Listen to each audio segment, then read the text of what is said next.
Thank you, sir. Very pleased to move the motion standing in my name, recognising the extraordinary work of educators and students alike throughout South Australia through a journey of improved reading instruction, particularly, sir, over the last 5 years. The motion reads that the House note the statewide results of the Year 1 Phonics check and the improvements that have taken place since the first check was introduced in 2018. I'll talk a little bit about this, sir, but to very clearly put the improvements in a nutshell, in 2018, when the first mandatory statewide Year 1 Phonics check was undertaken in all government schools, only 43% of our Year 1 students, unfortunately, were at the mark, the expected achievement that was anticipated. I'll describe what that is in detail later, but to be clear, only 43% of our students in 2018 were at the level they were supposed to be. An enormous amount of work, and it started in some aspects before 2018, but was certainly turbocharged from 2018 onwards, and the compulsory nature of the check was an important aspect of that, by work by teachers, by the Department for Education, contributions by people in the non-government sector, by advocates, by parents, by students, sir, and indeed none more than our Year 1 teachers across South Australia, who changed practice in very many cases, who gave the tests a go, who the checks a go, who put in the hours in their professional developments, the work done by leaders and other teachers in the school to have whole school approaches that were entirely and radically different to those that they'd had before in many cases. And what we saw, sir, through a combination of heightened awareness of the need for intervention for students who weren't grasping the critical building block of literacy that is phonics, and indeed through changed practice in classrooms and in schools, we saw improvement. 2018, 43% of our students at the mark. 2019, 52% of our students at the mark. 2020, 63% of students at the mark. 2021, 67% of students at the mark. 2022, 68% of students at the mark. And it hasn't been publicly released yet, the figures for this year, but I understand that in the coming days or weeks, we will have news that we have surpassed 70%. As I understand it, 71% of students achieving the expected standard in our phonics checks in 2023. The Minister will, I'm sure, correct me if my news is in error in any way, but it is good news, and it is good news that all in this House can share in the celebration of, along with our teachers, along with our department, along with the professionals that have helped, and along with many advocates who have worked very hard. I go on to suggest in this motion that we congratulate the staff in the Education Department's Literacy Guarantee Unit and elsewhere in public and non-government education who have worked hard to assist educators and schools to develop and improve their practice in the teaching of reading. I urge this House to commend the efforts of professional educators and volunteers in non-government organisations who have been working to improve reading instructions and literacy outcomes in South Australia for many years. I want to particularly highlight the efforts of a couple of organisations. I'm going to get in trouble because there are others as well, but Dyslexia SA has been on this track for many years. Dyslexia SA folded itself into the other organisation that I'll name, which is Spelled, but a couple of years ago. But prior to that, they were an advocacy group particularly concerned about students with dyslexia and other learning difficulties. And the way that the department and the whole sector, I think, for many years, the whole language approach to the teaching of literacy had failed their children and was not giving their children every opportunity to succeed. We talk a lot about the need for well-being in schools, and it is a particular focus of the new minister, and it was a focus of mine as well. It's a focus of the department at every stage. But that's not, in my view, something that should ever be taken in opposition to a focus on literacy, because there is no student whose well-being is going to be supported through school if they are unable to read and unable to access the rest of the curriculum and the opportunities for learning that they can experience through school. Without a focus on getting the basic building blocks of literacy correct in the early years of schooling, that student's well-being is a matter of luck. Students with dyslexia and other learning difficulties will struggle in school unless there is an evidence-based approach to the teaching of literacy. And phonics has to be a part of that, but for many years it wasn't. Particularly through the 70s, 80s and 90s, the universities decided that it was unfashionable. And indeed, it wasn't really reintroduced as something that was departmental policy until much more recently.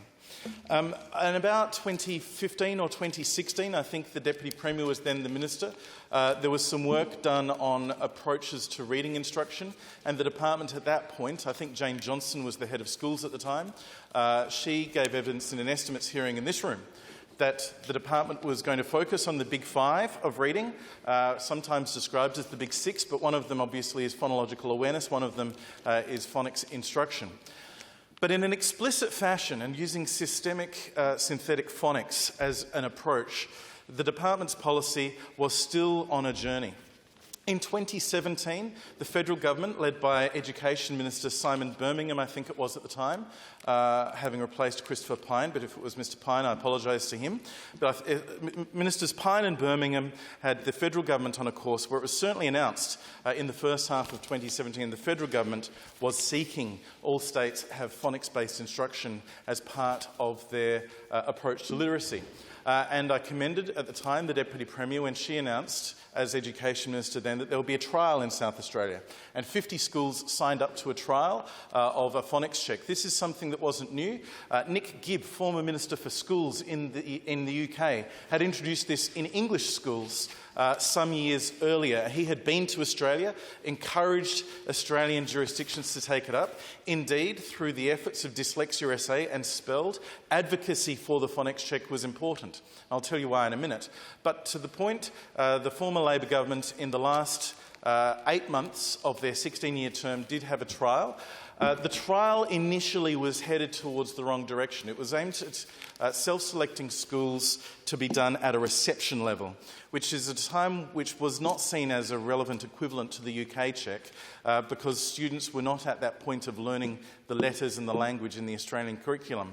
At my encouragement, and with the encouragement of Dyslexia SA and Spelled, the then Minister, now Deputy Premier, brought in a second set of eyes and brought in Jennifer Buckingham, who I think at that stage was at the Centre for Independent Studies, to have a look at what the department was doing. And with her advice, firstly, the check was moved from reception to year one, and indeed the reference that was taken to Flinders University to analyse how the trial went, and the Flinders University researcher, I think it was Anne Boyetto, forgive if I've misspoken her name, but she undertook an analysis of the trial.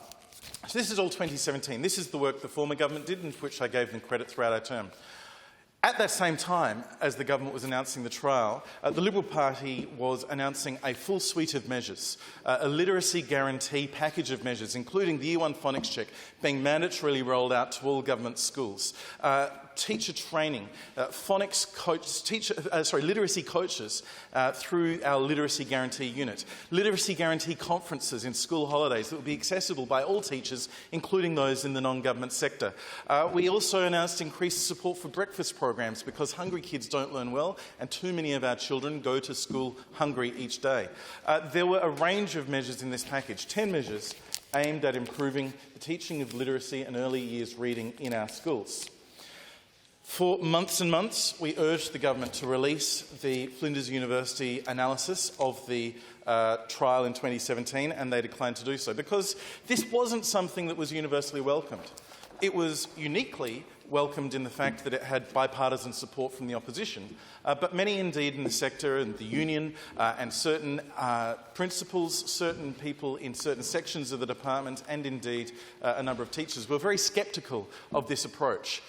They were very resistant to the approach, and the Labor Party did not commit to it in government until, and I kid you not, sir, 2 days before the 2018 state election, by which time even the Xenophon Party had committed to it all. But they did commit to it, and it was a bipartisan project, and I certainly appreciated that it made it easier through our 4 years of government in rolling out these checks and the other package of measures, that it had the support of the Deputy Premier as Shadow Minister for Education, and then the current Minister as Shadow Minister for Education when he became the Shadow Minister. It being a bipartisan project throughout the entirety of its tenure has assisted in ensuring that the department bought into it, and indeed that teachers and other stakeholders gave it a go. But I tell you what, the thing that meant that teachers gave it a go more than anything else is because they saw results in the classroom. From that first check in 2018, when only 43% of students met the mark, I spoke to hundreds, literally hundreds of teachers, one-on-one, in groups, visiting schools over the subsequent 12 months. And almost all of them identified that there were students, if they'd been delivering phonics instruction in classroom, that they were very supportive, and those that hadn't been identified that there were students who would have slipped through the cracks, who they were surprised that they hadn't done as well as they expected. They thought that they would do more of the 28, sorry, there are 40 words on the flashcards. You have to name 28 to be at the standard. There were many students that weren't getting to the 28 who those teachers thought would. And that gave them pause to think and bought in, because no teacher, sir, no teacher in our system would go into this work with the calling that they have and the approach to their students and the care for their students they have, attempting to do things at anything less than the best possible way. But they'd been taught at university. It was part of the culture that phonics wasn't the best way to teach these kids. And so that was confronting for many people. But every teacher who had a look at this and identified that there were improvements in the classroom that were capable of being delivered through a different approach, then took the opportunity to do so. The Marshall government invested in more than $13 million, as I recall, in 2018 in providing particular professional development opportunities, backfilling classrooms for TRTs so that teachers could not only get some training in the phonics check ahead of the delivery of the check. We supported TRTs in the classroom whilst teachers were delivering the check in a one-on-one mate with their students in a very sympathetic and compassionate environment, and also TRT time for schools in the weeks after the check, so that those students that have been identified as not meeting the mark could have particular interventions planned for them by their classroom teachers. That was a significant expense, and it was an expense that was opposed by a large number of people. It was questioned, as I recall, by the Labor Party at the time, although, as I said, by and large, they supported it in a bipartisan fashion. There were many, many people who helped along this journey, and I commend those professional educators and volunteers. We've done the professional educators and volunteers. I also thank, as per the motion, all those South Australians who have helped reform the delivery of literacy programs in the early years of schooling in South Australia. This is a significant list of people, and I'm not going to name names other than that for those teachers and leaders who had been doing the work in phonics through their own research and their own understanding of the best way to teach reading prior to 2018, many of them put their hands up and said, I'd like to lead work in helping to assist my colleagues to get the most out of this opportunity, and their work is to be credited. A couple of non-South Australians, I mentioned Jennifer Buckingham before. I also want to highlight the work of Professor Pamela Snow, who did some really important work with the South Australian Education Department through 2020 and 2021, and indeed through her work. It was a review of the running records program that had previously been the broadly understood way to judge how students were reading. It was identified that that was not an evidence-based and appropriate way that supported an accurate reflection of a student's progress. So in the COVID year of 2020, we got rid of that as a mandatory check. The department put it back as a mandatory check in 2021. As Minister, I instructed that it be removed as a mandatory check again in 2022, and I understand that that removal has been continued by the new Minister, for which I commend him as well. So the last dot point is that we encourage the government to maintain the Literacy Guarantee Unit, the Year 1 Phonics Check and other reforms designed to improve literacy outcomes for young South Australians into the year ahead. Now, I gave notice of this motion at the beginning of this year. It was drafted at the end of last year, and at that time there were certainly a new government with potentially new ideas. It was something that I thought was very important that we highlight the success of these innovations so that they be maintained by the new government. To this point, they have been. Indeed, as I understand it, the Literacy Guarantee Unit even has a couple of extra coaches now, and I commend the government for their renewed support for it. I understand the Literacy Day at the beginning of the year, where we brought together 1,200 principals and literacy leaders from schools around South Australia, has been replaced with a Numeracy Day. I understand the importance of numeracy. It is the next step in developing those basic skills. But I urge the government, without the foundational building blocks of literacy being successful for all students in our schools, it is impossible to believe that their well-being is capable of being supported to their fullest extent. Our kids need to learn to read, and it requires continual effort from the government to maintain literacy as a priority, to ensure that standards are held high, and that every opportunity can be taken to enhance the teaching of literacy, because there's been an improvement from 43% of our kids to apparently 71% of our kids at the mark. That's still 29% of our kids who we need to do more for. Every year we should be striving to do better. Minister. Thank you, Speaker, and I thank the member for Morialta for his contribution. And I would like to move an amendment to the member for Morialta's motion, which I'm happy to take the House through now. And I am moving to remove A and insert a new A that notes the statewide results of the Year 1 phonics checks and the improvements that have taken place since the first check was introduced in 2017 and then expanded in 2018. Remove E and insert a new E, which is to commend the Malinaskis Labor Government for its commitment to A, strengthen literacy education in schools by its strong support for the Literacy Guarantee Unit, the Year 1 phonics check, new professional learning resources for staff and other reforms designed to improve literacy outcomes for young South Australians into the years ahead.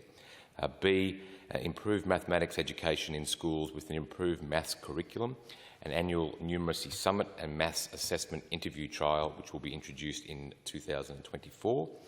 Improve education quality in schools through the delivery of the government's 7-point plan for teaching quality, which includes making more teachers permanent, scholarships to attract talented people from diverse backgrounds into teaching, and banning mobile phones in high schools, empowering principals to lead, encouraging more students to take up roles in the country, and supporting more specialist subjects being taught by specialist teachers.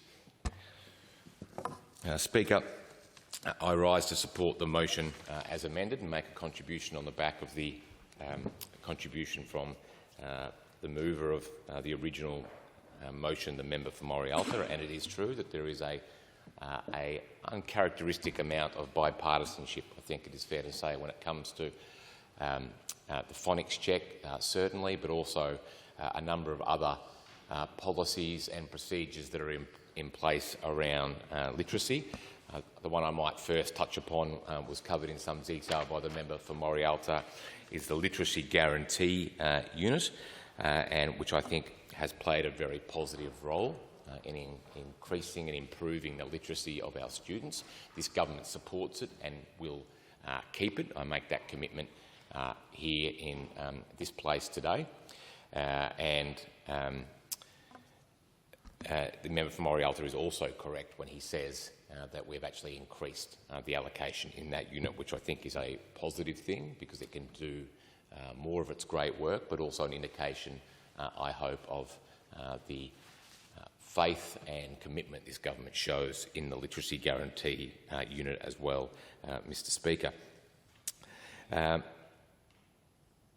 thought I might also just touch upon the Literacy Summit, which again has bipartisan support, was introduced by the former government, is being kept by the Malinaskis Labor Government. We have also introduced a Numeracy Summit, and we have decided to alternate which of those occurs in person, because it is a very big undertaking to get people from right around the state to come to Adelaide to attend it in person. It is a huge crowd, which is a really good thing, but we thought too much of an impost upon our staff, particularly our rural and regional staff, to every year come to both a numeracy summit in person and a mathematics or a literacy summit in person and a numeracy summit in person. This year I understand we did the literacy summit in person.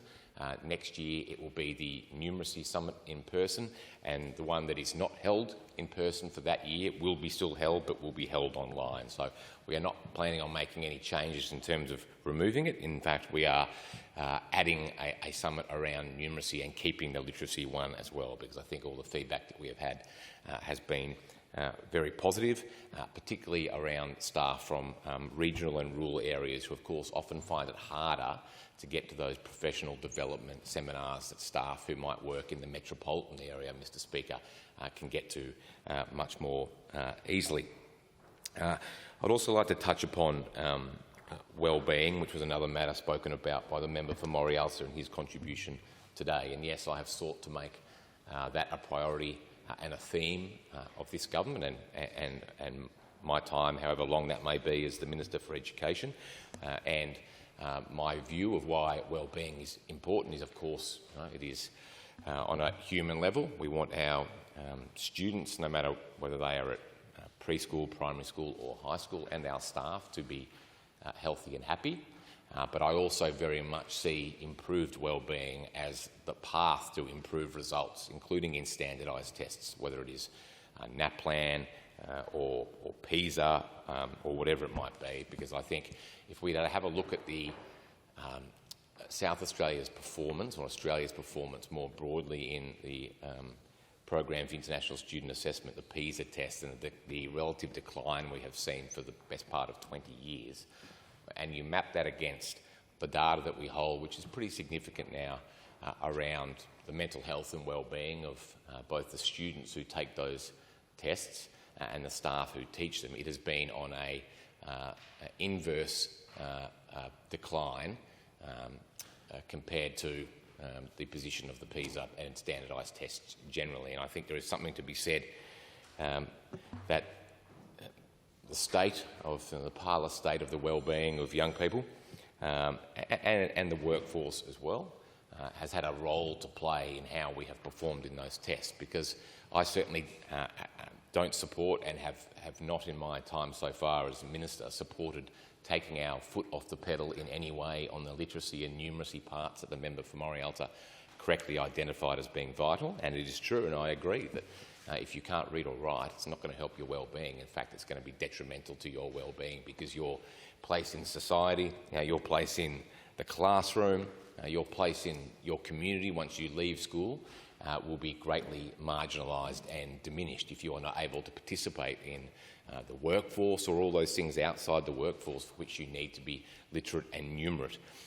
So I think the fact that we have added the maths assessment interview trial, which we announced this year with Lisa Jane O'Connor, which will start from next year, the fact that we have added a numeracy summit to have in addition to the literacy summit, and the fact that we have stuck behind and agreed with the position of the former government around the literacy guarantee unit, and the fact too that the trial, which I think was in about 57 schools, or the pilot of the Phonics check, was started by the member for Port Adelaide, the now Deputy Premier, the then Minister for Education in 2017, and then rolled out by the member for Morialta, shows that on a lot of these issues we are agreed, and the position is a very bipartisan one. And I think the member for Morialta and I have made a concerted effort to work together on as many things as we can in the education portfolio and depoliticise many things that have been heavily politicised in the education portfolio in years gone by, Mr Speaker, because we know that it doesn't do any good, and in fact does a huge disservice to the students out there if we have the two major political parties fighting over issues around whether or not, or what we do in terms of increasing the literacy and numeracy of our young people. And I think we have made a good fist of that, and I think that I have been pretty honest and forthright in backing in the things that both the former government did that we agree with, but also moving away from some things that the former government and former Labor governments have done that we don't agree with, and I will continue to hold that position.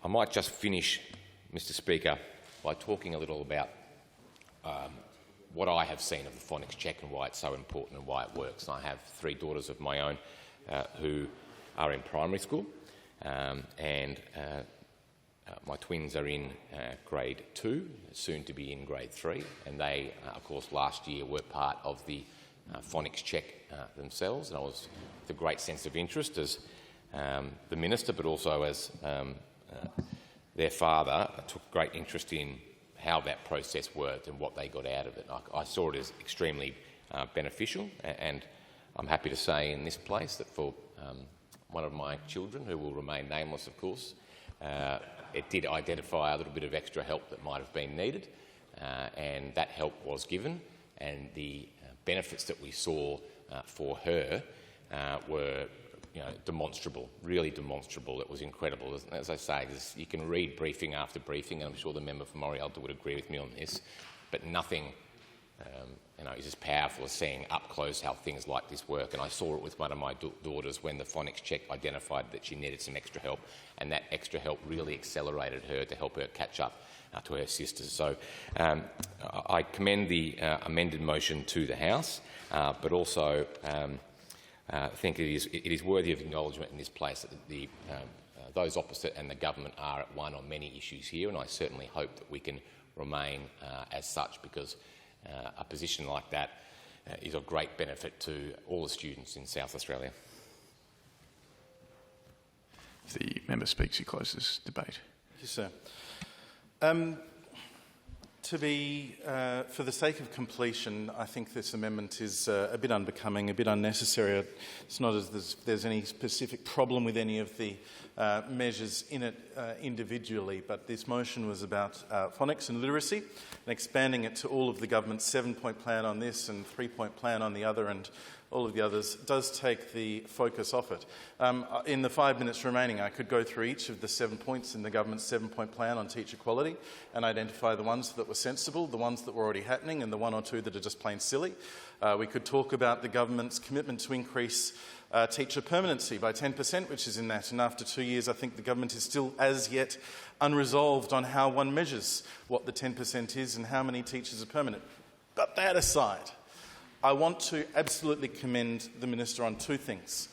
While I disagree with his amendment, at least it's a necessity, I do commend him for what was genuinely in his speech, in his commitment to maintaining those programs that form part of the Literacy Guarantee Unit. He explained why he is so committed to them. They are authentic reasons, personally felt and understood by his analysis of the situation. And so I commend him not just for speaking about it in the House, but also for the work that he has done as Minister to maintain efforts so far there. And I urge him to continue that focus on it, which should be a focus not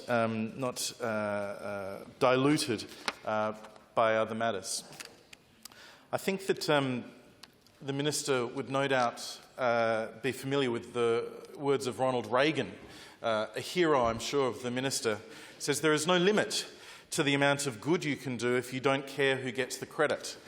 And I think it's relevant in this argument about whether the phonics check started in 2017 or 2018. It started years before that. It was invented neither by the member for Port Adelaide, nor the member for Morialta, nor the member for Wright. It was first introduced in England, and to the extent that we've taken not just the idea, we've taken their check. We've got an agreement with the British government. We get their check and we adapt it for Australian use. As a result of the Flinders University analysis of the trial in 2017, there were a number of suggestions. The UK sets their standard at 32 right out of 40 on the flashcards. We were suggested to bring it down to 28, not because our kids are less capable, but because we're doing it earlier in their schooling journey than they are in the UK. And so 28 was seen as an appropriate mark. The other adaptations, people will be interested to know, and if this goes to the question about whether the check that we're doing now was one introduced by the Labor Party or the Liberal Party, well, it's still the UK check. We updated the fonts that are used in the training material because the Flinders University study found complaints from teachers, as I recall, that the fonts used in the training materials for the check were unfamiliar fonts and so a bit harder to read. So we replaced them with fonts that are in average use in Australian educational literature. I don't know if we're talking about Calibri or Times New Roman or Arial, but apparently in the UK they use different fonts. That was a thing that we found as a result of the 2017 analysis. Also, the training material, we use videos. And it was recommended that we update the videos from the UK ones where they have British accents to Australian ones with Australian accents. And so we undertook that. And indeed, more than that, we used Australian teachers. And throughout 2018, then there was an enormous body of work that was undertaken to get this done because I insisted as the Minister that we roll this out in August 2018, that we do it in Term 3 2018, because that was what the experts had advised us to. So anyway, I think the amendment to point 1 of the motion is a bit redundant, but you know, it's not the important thing. The important thing is what the improvement has been. And we've talked about the overall figures, but in the minute remaining, I'm just going to highlight the people for whom it's been most important, for kids who need the extra help. And kids with disability, while 43% of the population were at the mark in 2018, only 14% of the population were at the mark in 2018 if they had a disability. And that 14% last year had improved to 41%, which means that, assuming that the trajectory's improved again this year, I look forward to the Minister's advice of whether my 71% figure was accurate and what the others are. But it may well be that kids with a disability now are scoring what the whole population did in 2018. And if that's the story, the advertiser should put it on page 1, and who cares who they give credit to? Give credit to the teachers. Kids with disability being able to read effectively, 41% in 2022 compared to 14% in 2018. That's an extraordinary story. Aboriginal students up from 21 to 40. English as additional dialect, well, they were ahead of the curve to start with, but they remain ahead. Low SES students, improvement from 18% to 41%. And country students improved from 36% to 62%. Kids who need extra support benefit from this the most. I encourage the government to redouble efforts on what has been a great bipartisan project over the last 5 years, 6 years. Question before the chair is that the amendment be agreed to. As the opinions say, actually, is it seconded? Very well. Those of the opinions say aye. Against no. The ayes have it. The ayes have it. The question before the chair is that the motion as amended be agreed to. Is it seconded? Yes, sir. The question, those of the opinions say aye. Against no. The ayes have it. The ayes have it.